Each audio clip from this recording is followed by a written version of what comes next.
Evangelho de Jesus, escrito por Mateus, capítulo 18. Nós iremos ler até o versículo de número 22.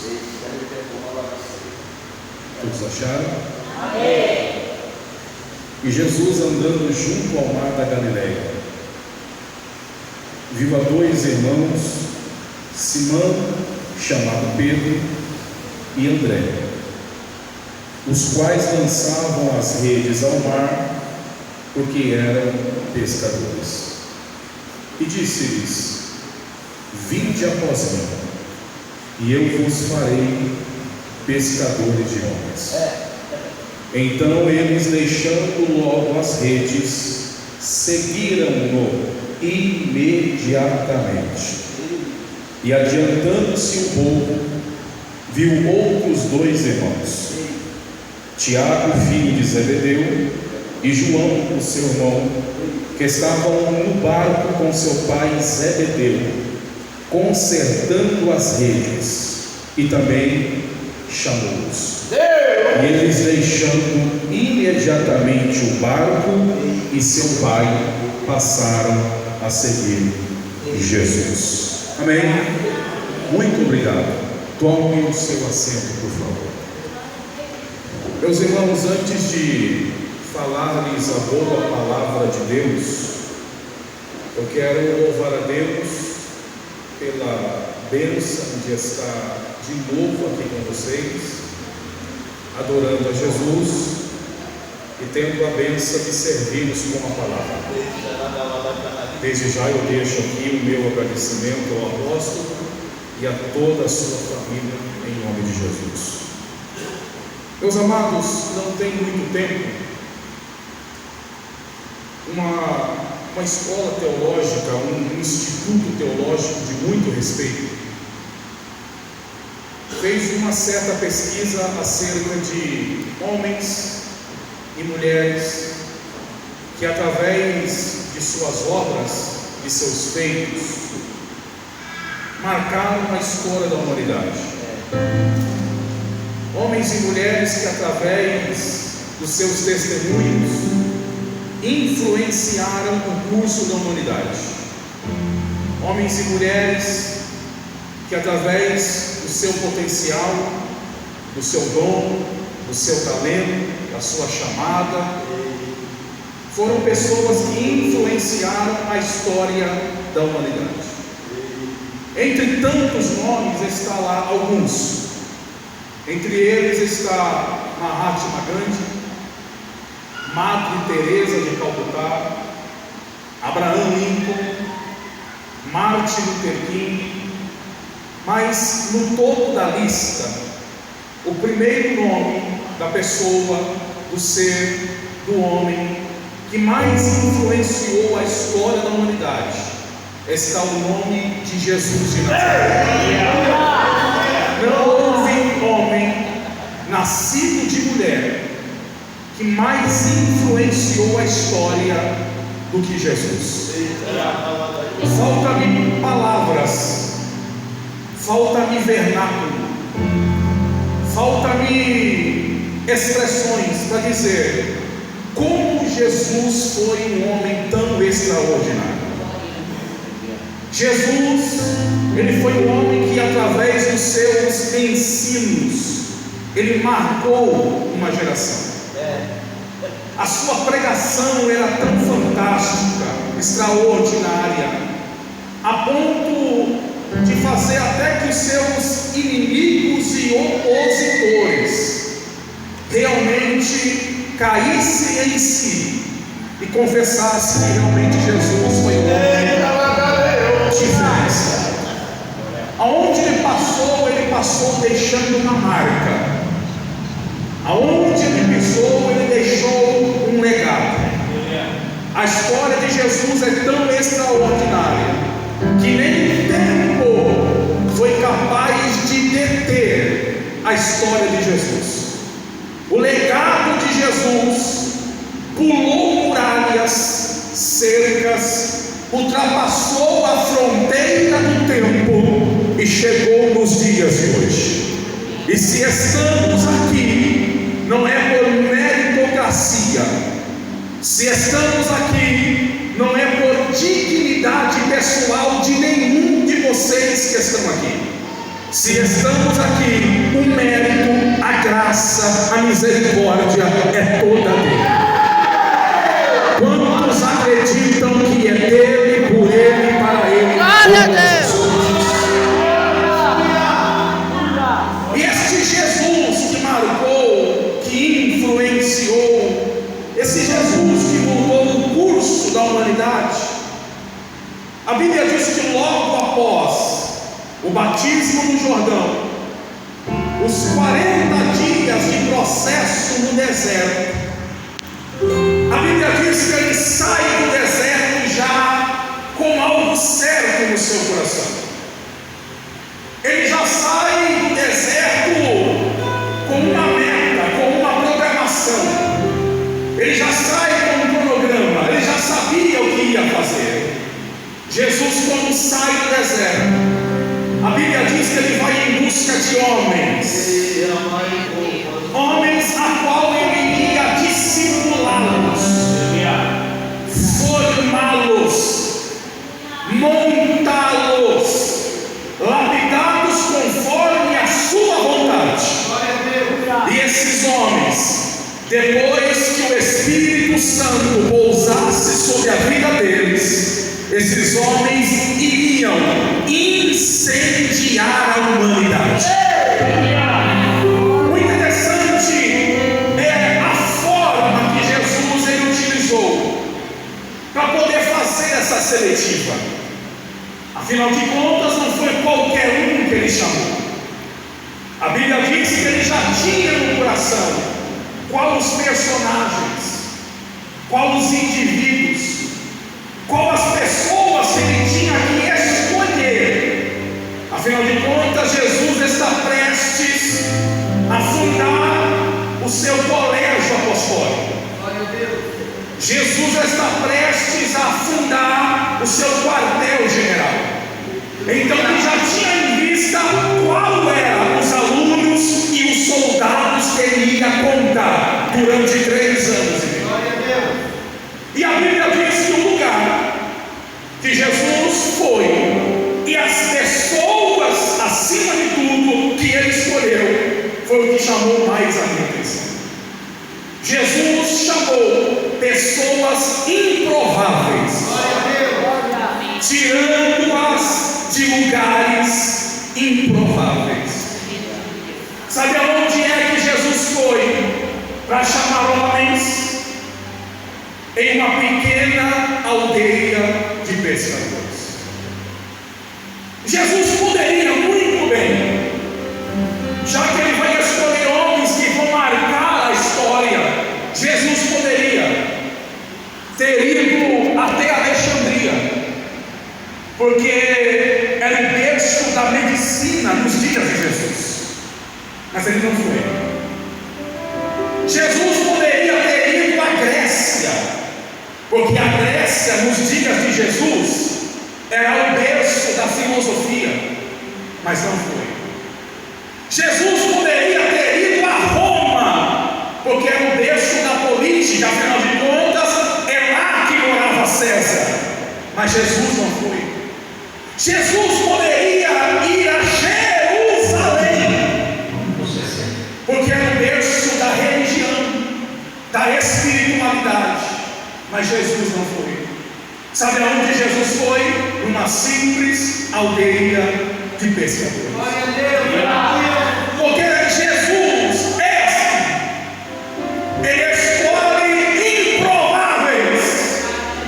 Porque se fosse para fazer um sorteio, se fosse para fazer uma disputa, se fosse para fazer até mesmo uma votação, se fosse para fazer uma eleição ao olhar humano, ninguém chamaria Pedro, ninguém chamaria Tiago, ninguém chamaria André. Por quê? Porque eram indoutos, iletrados, eram marginais.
área.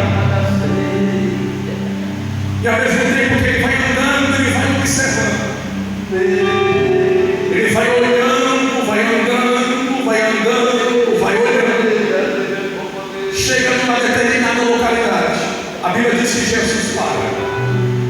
E aqui está registrado a primeira pregação do Evangelho. O engraçado é que a pregação do Evangelho de Jesus é diferente do que a nossa. Numa fã de agradar a massa, numa fã de amassagear a ego de pessoas, numa fã de pregar e deixar a porta aberta para voltar depois, a gente costuma enfeitar o pavão em busca de uma oferta abençoada. Depois da pregação, a gente quer ficar agradando os ouvidos, dizendo: Jesus te ama, e que Jesus ama a mim e a você, eu não tenho dúvidas. Mas a pauta do Evangelho não é, nunca foi e nunca será: Jesus te ama. A pauta do Evangelho não é Jesus te ama. A pauta do Evangelho é arrependei-vos. Esta foi a pregação de Jesus. Esta foi a pregação de João Batista. Esta foi a pregação da igreja primitiva. Esta foi a pregação dos apóstolos. E a pregação, por mais dura que foi, ela nunca falhou. O anzol nunca voltou vazio. A rede nunca voltou vazia. É no arrependei-vos que Jesus cura o pecador. É no arrependei-vos que Jesus liberta. É no arrependei-vos que Jesus transforma. É no arrependei-vos que Jesus restaura. É no arrependei-vos que Jesus regenera. Eu não vim aqui enfeitar o pavão e nem jogar confete em ninguém.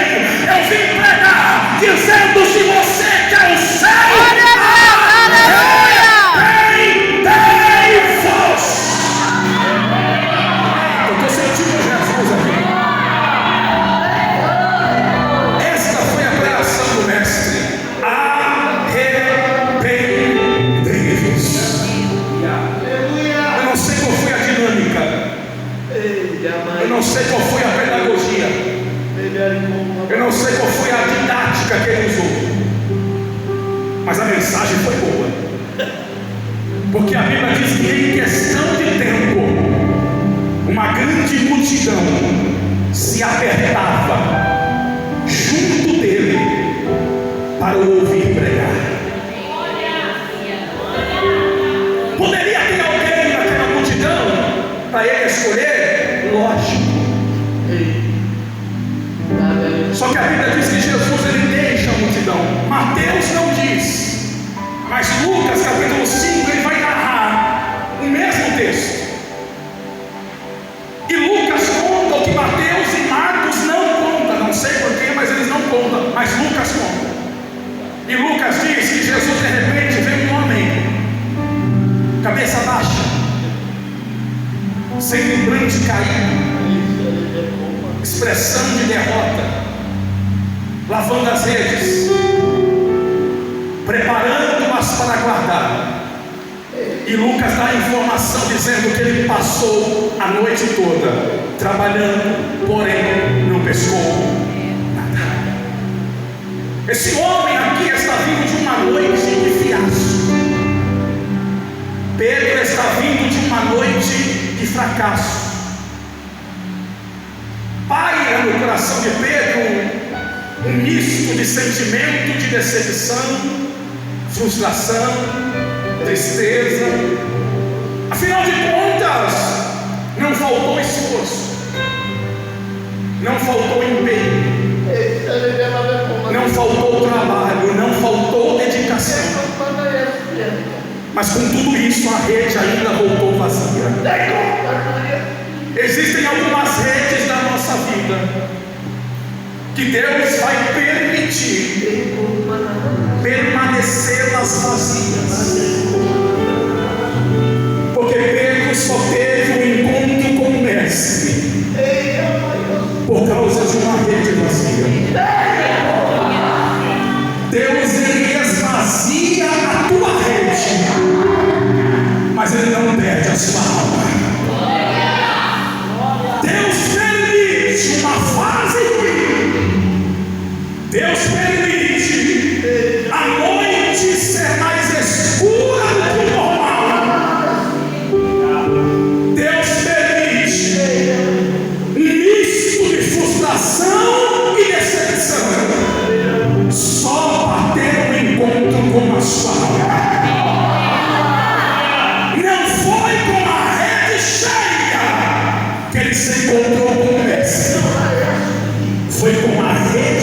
dia que ele teve o maior encontro da sua vida.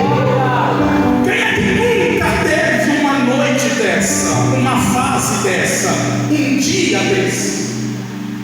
É aquela fase, sabe, que nada dá certo. É aquele momento da nossa vida que, poxa, nada flui. Nada que você coloca como estratégia, estratema, como desafio, como proposta, nada dá certo. É Deus dizendo, é porque o mestre quer chegar. Aí a Bíblia diz que Jesus se aproxima, olha para Pedro, nunca tinha conversado antes, em nenhum momento trocaram WhatsApp, em nenhum momento trocaram e-mails, mensagem no Instagram, em nenhum momento houve um diálogo antes disso aqui. Aí do nada Jesus chega, na hora mais difícil, no momento de maior dificuldade, no pior dia da história de Pedro, e Jesus diz: Pedro, pega a rede de volta. Oh, glória a Deus. Porque o texto parece simplificar o que Pedro está fazendo, quando diz que está lavando a rede para guardar. Porém, o guardar aqui não é guardar para utilizar no dia seguinte. O guardar aqui não é para guardar para usar depois quando convém. O guardar aqui é guardar de maneira definitiva. O guardar aqui é na intenção de abandono. O abandonar aqui, o guardar aqui é na intenção de que eu vou guardar e nunca mais eu quero saber disso aqui. Aí Jesus chega pela manhã e diz: Pedro, pega esta rede de volta, porque não é hora de parar. Eita, essa palavra aqui é para alguém, é o Senhor falando: pega de novo do armário esta rede, pega da gaveta o papel, pega lá onde você guardou, porque a obra não acabou, está começando agora. Eita, glória a Deus. Aí Pedro vai, não entendendo muita coisa, pega a rede, e Jesus dá outra ordem: afasta o barco para longe da margem. Ô Pedro, quer pegar peixe na margem? Pedro, quer pegar peixe no raso? Isso daqui implica numa verdade insofismável. Como Jesus diz: Pedro, afasta o barco mais profundo. Em outras palavras, é Deus dizendo: Pedro, está na hora de mudar o nível de relacionamento. Vou repetir, tem alguém que fingiu que não entendeu.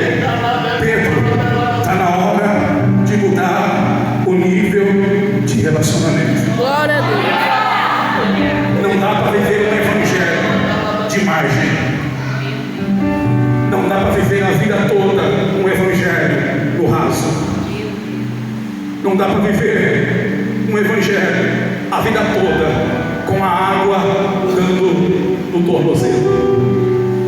Vai chegar uma hora, se você almeja grandes coisas, se você almeja um relacionamento com Deus mais saudável, profícuo, profundo, você tem que aprender uma coisa: afastar o barco da longe da margem. Tem muita coisa que te prende aqui na margem: os outros barcos, os colegas, os amigos. Quem é que nunca parou no fim de expediente cansativo e nunca ficou na beira da margem, batendo papo, conversando, trocando mensagens? Porque fim de expediente, meu irmão, vamos lá, Tem algum peão aqui? Ou todo mundo aqui é rico? Tem algum peão aqui? Conversa de fim de expediente, irmãos, é só conversa fiada, é só conversa que não tem proveito, é só conversa que não leva a gente para lugar nenhum. E o barco está aqui na margem, e Pedro está batendo papo com quem não é para conversar,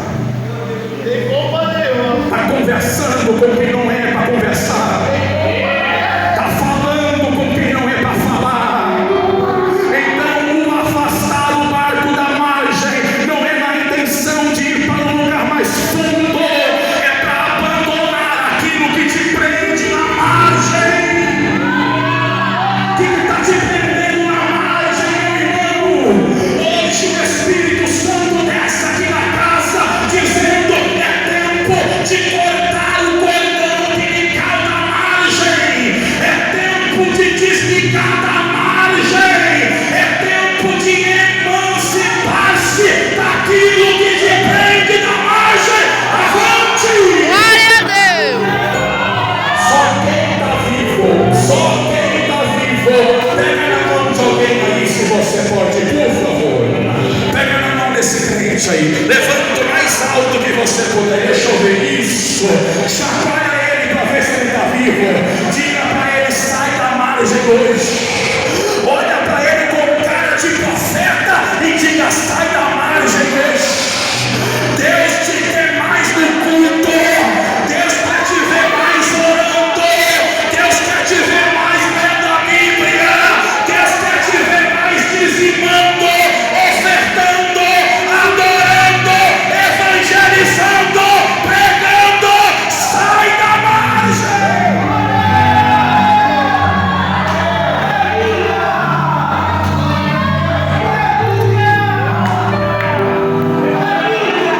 Porque você só vai descobrir o tamanho, a vastidão do mar que te espera só depois que você desligar da margem.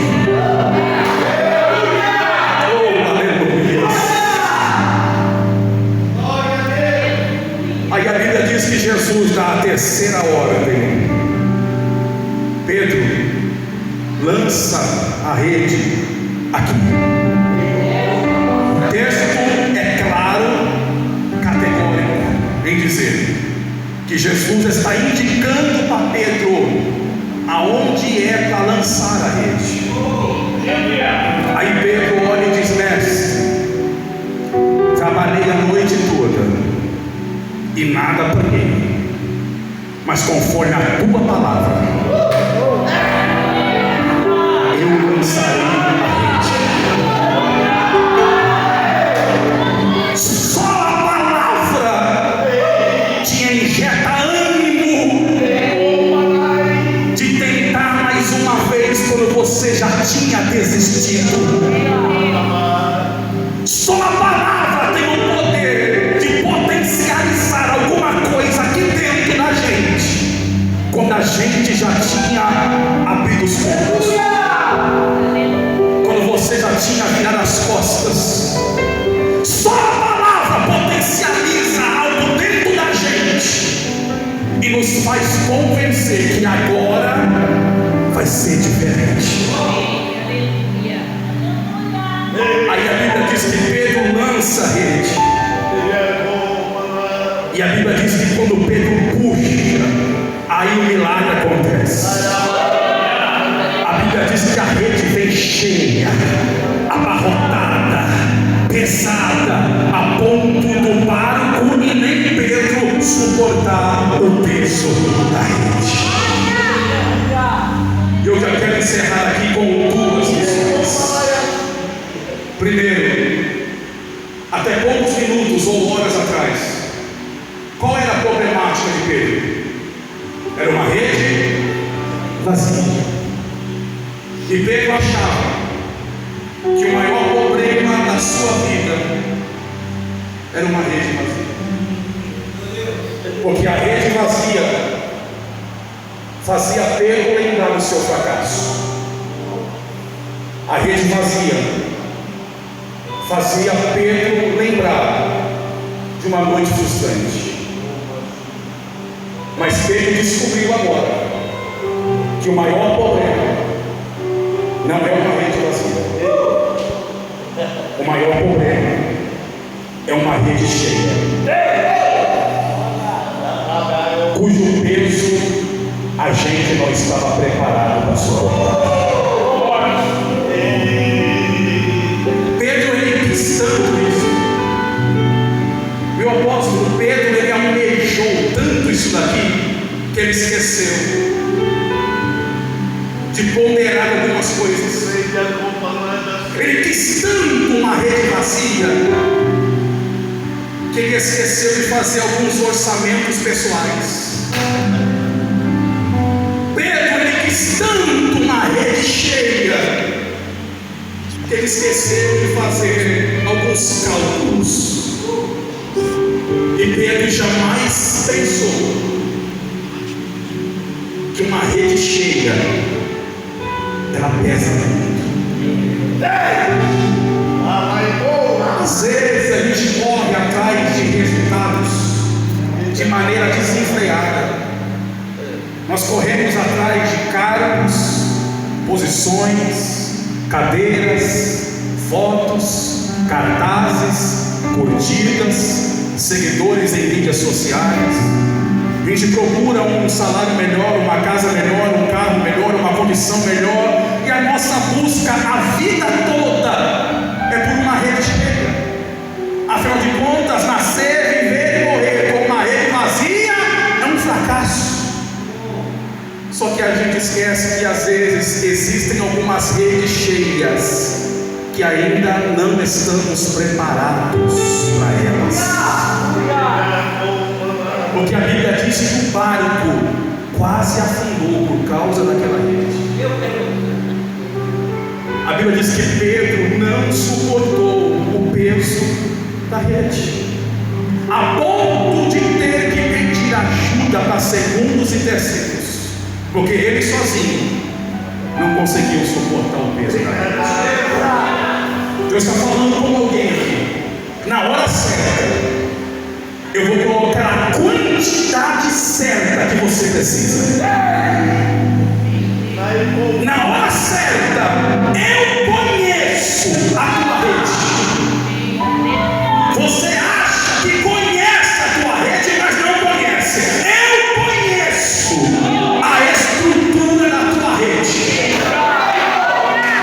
Eu conheço cada linha desta rede. E se eu não permitir até hoje o telefone tocar, é porque você não estava preparado ainda. Se eu permitir a agenda não chegar, é porque você não estava preparado ainda. Se eu não permitir alguma coisa não acontecer, é porque você não estava preparado ainda.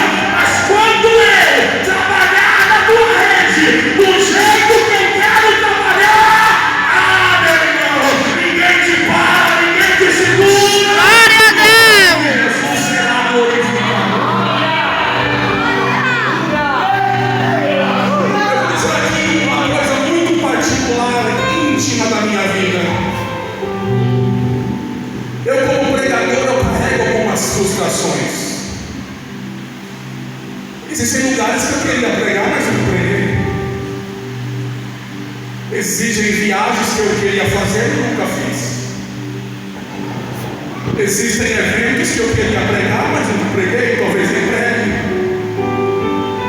Todo pregador, todo obreiro, todo pastor carrega consigo algumas redes vazias. Mas a questão é, se quando Deus resolver encher a rede, você vem pregar por quanto? Você vai louvar por quanto? Você vai fazer a obra por quanto? Então, como Deus conhece a estrutura da nossa rede, é no tempo dele. Mas fica tranquilo, porque dia após dia ele vai acrescentando um peixe na tua rede. Dia após dia ele vai acrescentando um peixe na tua rede. E a bola